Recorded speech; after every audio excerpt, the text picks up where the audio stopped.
Stephen Smith, is a sports broadcaster, venturing into a little politics here, and he's had it. He's calling her out, as he rightly should. Well done, Stephen. Let's watch. You running for the presidency of the United States of America. What you hiding for? United States. Not one single press conference, not one single one-on-one sit-down interview where somebody gets to question you about the questions that we ask.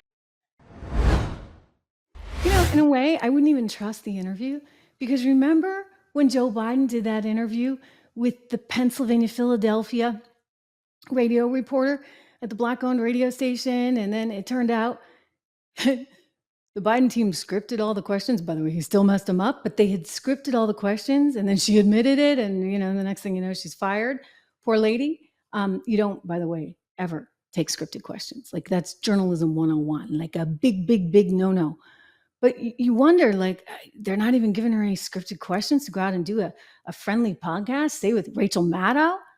I mean, they're really keeping this woman under wraps, which I think is pretty concerning.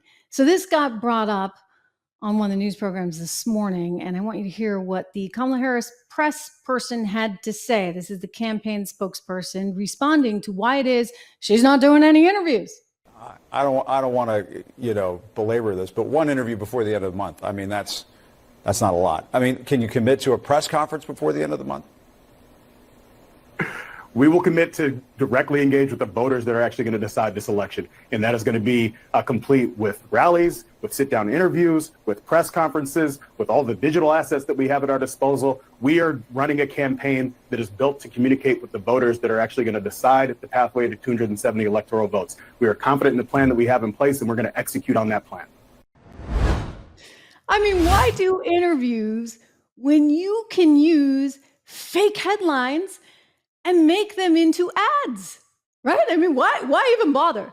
Who needs to do an interview? You can just create your own little narrative over there in fiction land. Except, I'll tell you, the American people better not believe this. I am disturbed. I am disturbed by the success thus far that she has seen, this quote unquote momentum. I don't know is it's real or this is another mirage that they're trying to present us with. I mean, I know Donald Trump doesn't poll that well, which says something when he started really killing Biden in the race, unless that was just, I'm just thinking out loud here for a second. I mean, unless that was sort of contrived and deliberate. I mean, that was for sure a takedown, complete with David Axelrod and David Plouffe at the wheels there, talking in Jake Tapper's ear over on CNN. They took Biden out of the race. And so it's understandable the polls would actually show him cratering, because the media finally, I mean, not on MSNBC, but at least on CNN, was starting to show how bad Biden really was. Well, Hannity, my former colleague over at Fox, had a good way of putting this on his program just last night. He's saying, like, look, this is an illusion. Like, she doesn't have any substance, ladies and gentlemen.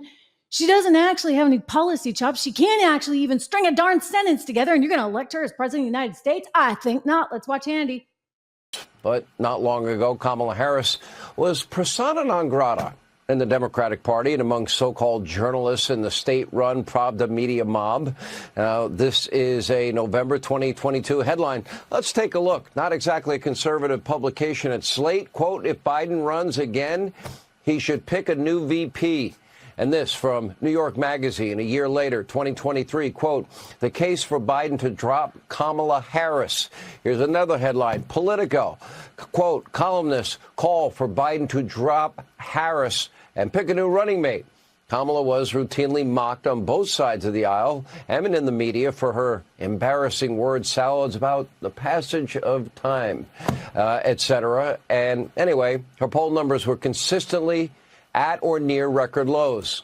I expect they will be again. Kamala's own staff reportedly hated her, ridiculed the vice president's work ethic and character, and her track record as border czar and on inflation, and Afghanistan is devastating.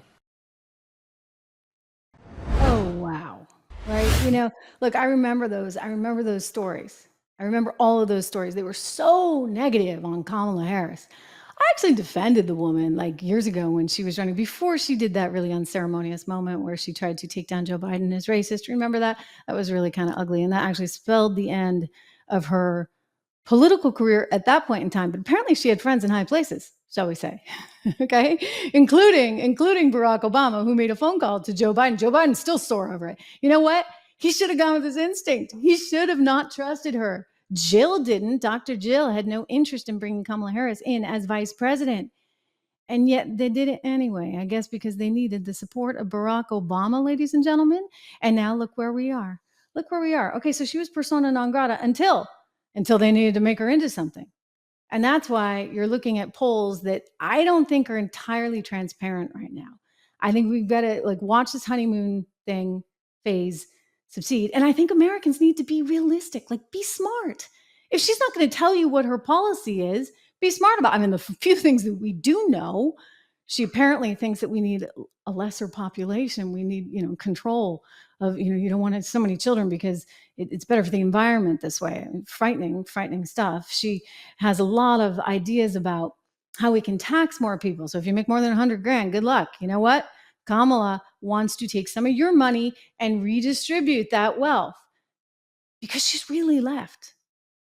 I mean, she's really, really left. And then, of course, there's the media thing where none of it matters because she's just willing to actually create ads, her campaign team anyway, where they're creating fake headlines and trying to pretend like it's CBS News or Reuters or, as though those aren't positive enough. So it's a challenging time.